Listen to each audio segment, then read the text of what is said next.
strike to the head, back to the head by Matthew to Sam. Ready, Vince! Cut to the torso. 5-4. I think that wins, but we're going to go with one more pass. Ready, Vince! Vince! Alright. Did you guys see what Sam did right there? Yeah. That's a heck of a move. So, who saw what Sam did that quick? Can I get you guys to come back in the position you were when Sam put that thrust in your upper torso? Alright. So Sam did an actual, these are all historical techniques they're doing, so step back out. Sam did a kind of what's called an absetzen thrust. So Sam engaged, pushed Matthew's weapon offline, rolled his blade around as he came forward, and stuck it in the chest. So that's a very technical move inside the fencing and the styles these guys practice that are actual historical styles of longsword dual fencing without armor. Alright, you guys like that? Alright, let's hear it for Sam. Let's hear it for Matthew. Okay, alright, you guys want to see one more? Let's see one more armor bout, and we'll do one more prospecting bout by a couple of our fences, and then we'll turn it back over to our right here for us. Can I get two more combatants? One on the red side. Sir Jesse, and let's get Sir Ed. Okay, red side, what's Sir Jesse gonna fight with? Sir, sword and shield. Okay, so let me point something. So he's wearing a later period armor where you really didn't need a shield to protect your arm. So we are going to give him a shield, but it's going to be a buckler. It's not going to be a full shield. So Jesse a buckler, that'll be good. And I'm assuming he's using an arming sword. Arming sword or long sword? Or dagger? Dagger! I'm going to use a single-handed sword or a hand-and-a-half sword. Alright, give him a long sword up for. Alright, let's start using blue side. Sure back. Alright, and you're using a pull axe.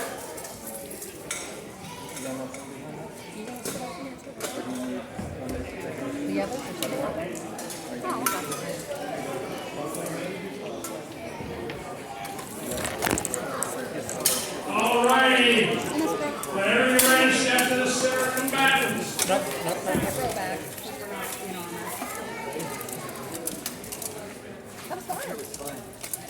And pull axe. Alright, Jesse versus Ed. Alright, let's hear it for Ed. Pump him up. Ed will pull axe. One up for Jesse. Alright, are you ready? Ready. Vince.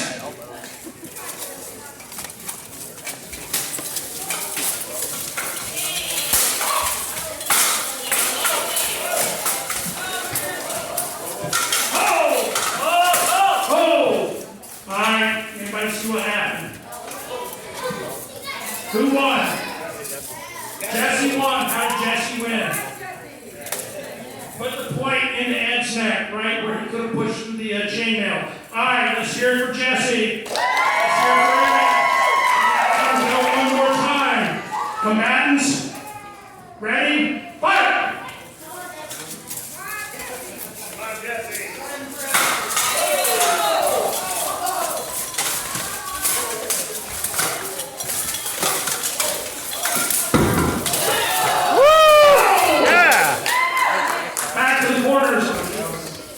Back to the corners, who won? And how did Jesse win? But what technique did Jesse use to get into Ed's neck? He grabbed the blade and half sword, just like I said at the beginning, you can use that sword with a short spear. Alright, so it's 2-1. Alright, actually 2-0. We're going to give a chance for Ed to get on the scoreboard. One last fight between you guys. Ready? Come on, cheer for red, cheer for blue. Come to the center. Ready? Fight! Leg! Leg!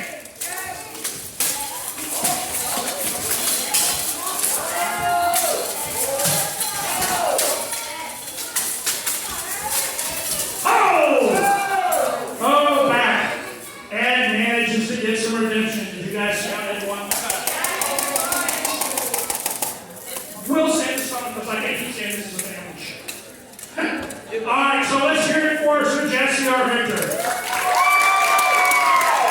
Let's hear it from Ed, noble opponent.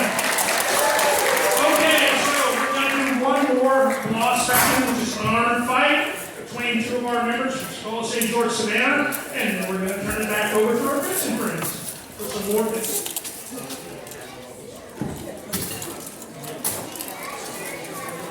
Okay, so on the left, for the blue side, we have men. Let's hear it from men. On the red side, on the blue side, we have Marshall. Let's hear it from Marshall. By the way, if you're interested in learning more about this and how to do Skull St. George and some of the hardest spectrum loss spectrum in the Savannah area, talk to Marshall. He's the leader of our study group here. After this, okay, you guys ready? Are you ready? All right, let's hear it for our combatants. Ready? Fight! Hold! Burner malfunction.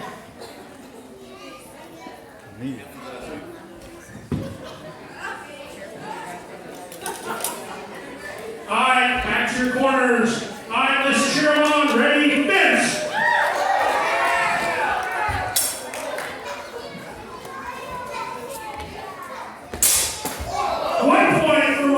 Cut to the ribs. All right, come to the center and fence.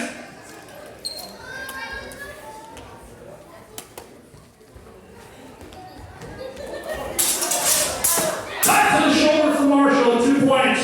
Come back to the center, fence.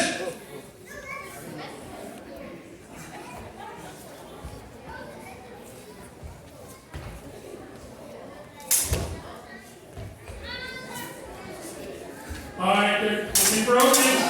Oh, he got it. All right, Marshall acknowledges cut to the shoulder. So it's 3-1. You guys ready? Vince!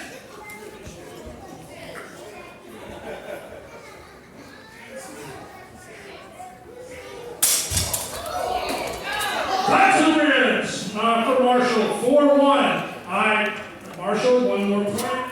Gotta bring it in. All right, ready? Let's cheer on. Fight!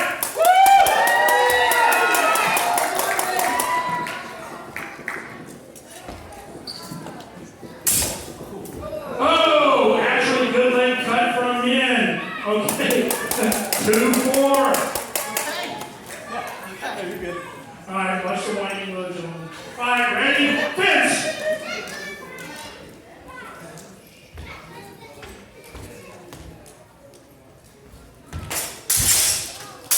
From Marshall to men's ribs. Okay, victory to Marshall for 5-2. Let's hear it for Marshall again. All right. Now we have some more fine evidence. Right now, we're going to turn over some videos so we can have some more beautiful fencing. All right, folks, we're back at it with our fencing. Awesome. Like I said, anybody, no fencing, no fence?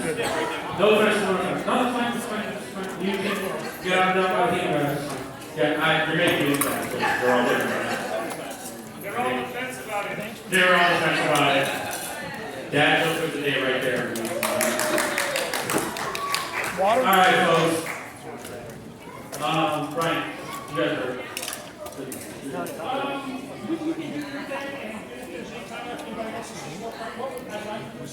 Hold on.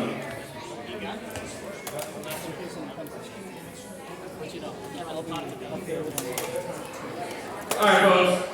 So we're going to do a little bit more of SCA style fencing. You see the differences, you see the similarities. There's also another type of fighting in the SCA we do called heavy fighting. It's a lot like the heavy fighting that the Skull St. George guys do. It's just we use different weapons, basically. Oh, there you go. Heavy fighting. That's me beating somebody up. I won a lot. I'm kidding. I lose a lot. Anyway, so after this, we'll probably do a little bit more. There's something I would like to do. Because like I told you, the SCA covers such a vast time frame. We have different representations of different groups and cultures. There are some members of the group that would like to come up and kind of just introduce themselves and show what they're wearing and explain where their area of study is and what their garb is supposed to look like and represent. Okay? So, enough of that. You guys ready to watch more fighting? I'm losing you guys. Alright, ready? Ready? Lay out. Come on, let's cheer him on.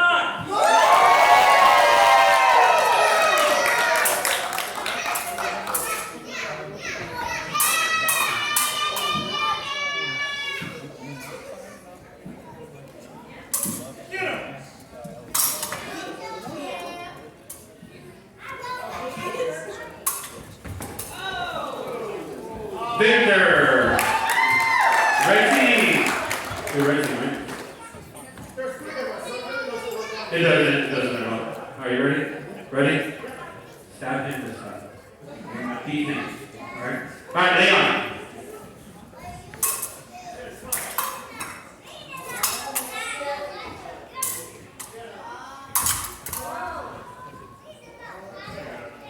Alright, so one of the things is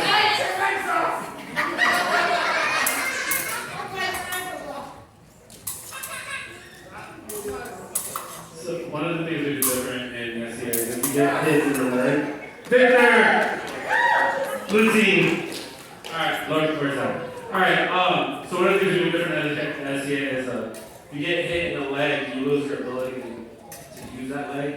So we fight from our knees, because if you got stabbed in the leg, you weren't going to be standing on it, and you weren't going to be hopping around. You probably, but still be trying to fight. So we kind of, if you get hit there, you lose the advantage of using both your legs. It's kind of fair. I hit your leg. I'm going to kill you. I'm going to kill you for a piece. You're probably going to run you further. Alright, you ready to fight? Go. Anyway, I was trying to find the rules.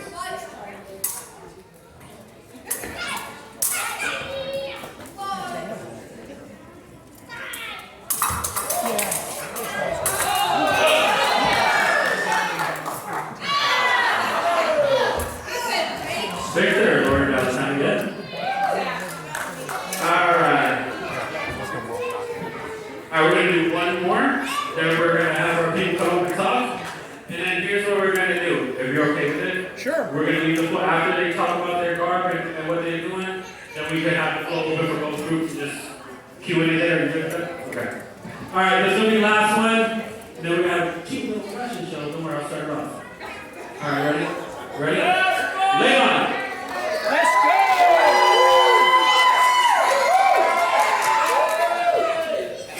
Lay on.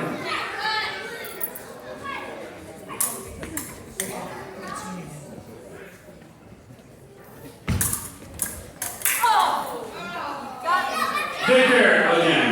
Lord Valentine.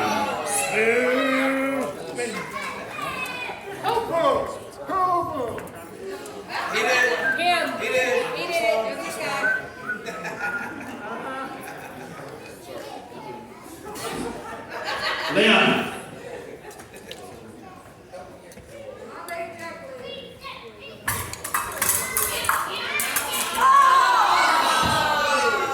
Are you noticing a pattern here? I don't like this pattern. Somebody needs to come on here. Not me, I don't know how to do this. Alright, switching fighters. Zach's coming back out here.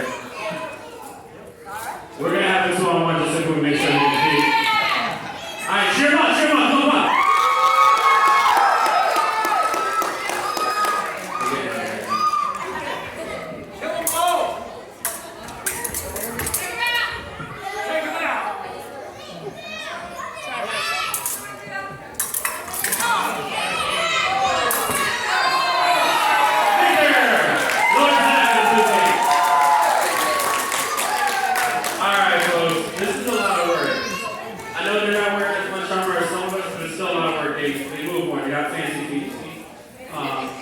It's really impressive to watch them look good at 10 fighting. So what we're going to do now, I'm going to hand this over to the people in my shire, my forecast group. So, just in case you're wondering, like Brian was talking, we were talking about the armor earlier, but there's more to it. In the SCA, we make our own garb. We have people who do it. Our garb is the clothes we're wearing, our costume, whatever we call it. Like you were saying earlier, I do 12th century branding. Has anybody here heard of the branding garb? Anybody? I have. You guys don't count. Anybody else? Alright, so the branding garb, basically they the Byzantine Emperor's bodyguards.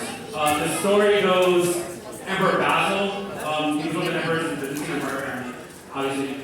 He was in some trouble with the Bulgars. They were a Slavic group that kept giving him a hard time. Kiev and Rus, I can never say it right, they kept trying to do raids into Byzantine territory. Anyway, Vladimir was the prince at the time. They made a deal. Vladimir's sister married Basil. Vladimir, you can see, he had 3,000 troops that he owed a lot of money to. He really couldn't pay them. So what he wanted to do was, as a wedding gift, quote unquote, he gave Basil those 3,000 troops. Now they became Basil's problem. However, Basil was a genius. If you don't know about him, look him up. I mean, man was a pure genius. He turned him into one of the fiercest fighting forces in history. I'm dead serious, they were great. Until the Romans ruined them for them. We'll talk about that another time. So I represent that. That's the culture I like. I study their history. I study the battles. I study what their culture would be. Historically, I would be wearing a very blue, kind of like Lady Jack's dress. I would be wearing a blue tunic like that. I would have ruby earrings. But the armor is pretty much what it would look like. I based this off of different historical findings, different interpretations of it. Like I said earlier, there's some me in it, like this right here. But other than that, this is pretty much what you would find. I base everything. Even my helmet that I wear, somewhere around here, is very representative of what they would have worn. The cool thing about the helmet, this is one of the longest style helmets that they use. This was used from the medieval era all the way to World War I. So it's a super cool helmet. It covers your eyes from the sun. Not really, but that's what they say. But anyway, so that's enough about me. Next person from Rush Hour I'd like to talk. Crickets? Don't be shy. Go. Don't be shy. Alright, we have Shauna. She's going to describe her garb, explain it, all the work she put into it. Like I said, we got like a few more people and we're going to ask a lot of questions. Sick, now I'm going to talk your ears off. So, what I am wearing, late Viking period, so I'd say maybe 1000 AD. Now, a lot of what I'm wearing is actually guesswork. We don't have full outfits from the period. What they wore was a lot of wool, and what wool does, it breaks down. So we don't have a lot of examples of it. The little tiny scraps that we have are things that hung on to jewelry. So these little brooches here, we know they were brooches. And we know that there were loops that the brooches were attached to. That's all we've got. We've got that. We've got 3 different pendants that maybe depict women. Maybe. We've got jewelry, and we've got tiny scraps also from ships. And not the way you would expect. They're not transporting clothes. They were actually taking old clothes and stuffing them in between the boards of the ship to keep it watertight, and then they wax it up. But doing that, it preserved the fibers, I guess. So we have these little scraps that were essentially garbage, and that's what we're left with. So a lot of it is descriptions from non-Vikings visiting the area. That's where you might get the stereotype that Vikings wore eyeliner. That was from Spanish Muslims taking a tour through Europe and just describing what he saw. And one of the descriptions was, oh, they wear eyeliner. So a lot of this is guesswork. And I think that's super cool because if any of you want to become maybe an archaeologist when you grow up, y'all might be the one to discover a full garment and finally solve that last piece of the puzzle. So, there's also a lot of embroidery. We know there's a lot of embroidery, a lot of special weaving and stuff. Up north, they had a lot of wool. It was their main export. It was super culturally important to them. And all winter long when they didn't want to go outside, because why would you when it's like -30? They would stay inside and they would make their clothes for the next year. This is so culturally important that we still see it today. In Iceland, they have a monster known as the Yule cat. It's a giant cat, and around Christmas it goes prowling around for children that didn't receive new clothes for Christmas, and it finds you and you don't have new clothes. It would eat you up. Now, the reason it would eat you up is because if you didn't get new clothes for Christmas, that meant that you weren't helping out in the house, helping out with the sewing and the weaving. So it was essentially a boogeyman saying, hey, you don't help your family out, let's try and cats that I get you for Christmas, and that's all you're getting. So clothing is super important, or was super important with Viking, and we have no garments for it. So, you know, if you want to be an archaeologist, not be super cool and find some garments, but now I'm going to pass it off. All right. Also, I'm really glad that she chose after me because one of the proposed ways that an apron dress worked is that it looked a lot more like this with the brooches, which is common in Poland. Here's my dad. Good afternoon. My name is Gela Savard-Mountain. I've been in the SCA for a lot of years. I wear the particular garb I wear because it's cool. Not in looks, in comfort. Honestly, that's it. I know it's Titan, Roman, or a key word that I can't pronounce. They tell me several times I can't pronounce it, I apologize. But I wear it. Oh, I can actually talk in public, I apologize. It is a piece of material that would have been one piece of material attached to the neck. It would have a flap or not, it would be closed so that your arches take through. It's whatever you want. It basically was my union house dress. You know, it's totally comfortable. Your t-shirt, blue jeans. So that's why I wear it. Please tell me. Thank you. Alright folks, thank you for sticking it out. There was more packed where kids get hungry and talking. So we're going to open up the floor to both groups. So everybody come up here. All the groups, come up here. You guys have any questions for us? Any concerns? Anybody interested in joining or have more different opinions, whatever? What's up? There's sign machines, okay? Y'all have a good time though?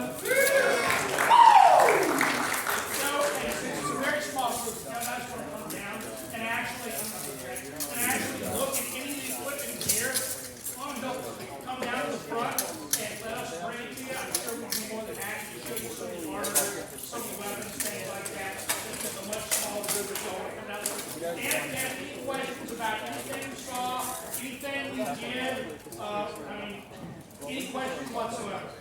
So we'll open up to you guys. Great. Wide crowd. Alright, well, we'll be here all day. We'll be here for a while longer. If you don't want to ask out here because you're embarrassed, I get it. I get stage track too. It's really bad. But we'll have our tables out there. We'll talk to you guys if you want to. Still the touch table. They'll have all their stuff as well. Here you go, Brian. Protect it.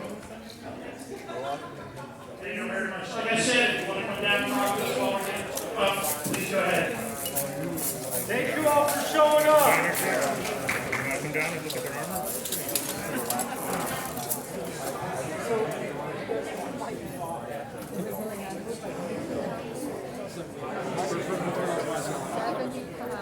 If you want to change me,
Like against armor, the best thing is something really big that lets you stay far away and have like a lot of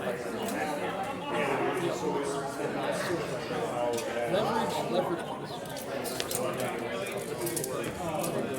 But then yeah, leverage is really good like wrestling range, like how this was again, because getting back so hard.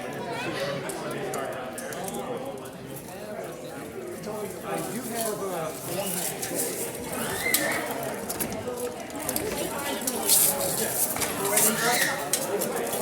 This is another sword. This is called a side sword.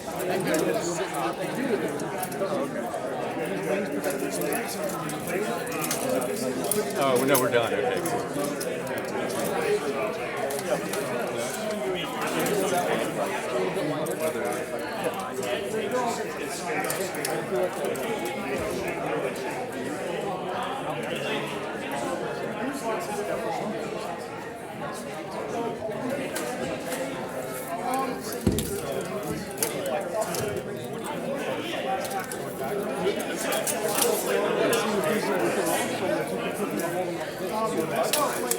Next time they put a second floor.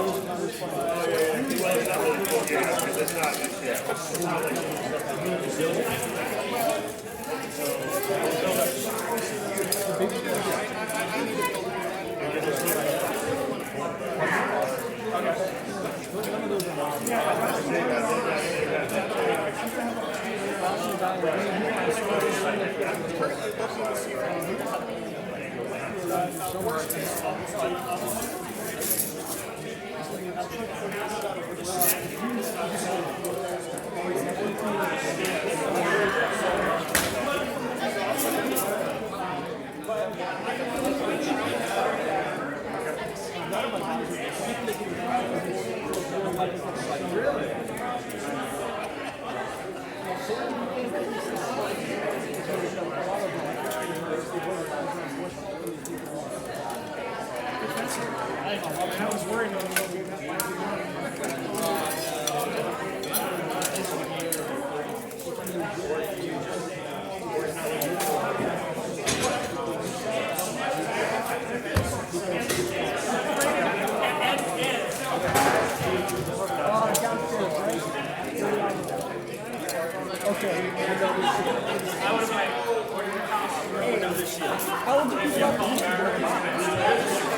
That's exactly what I would have done. I would have taken it with the socks. Yeah. That would be fun. I got to record yourself on that.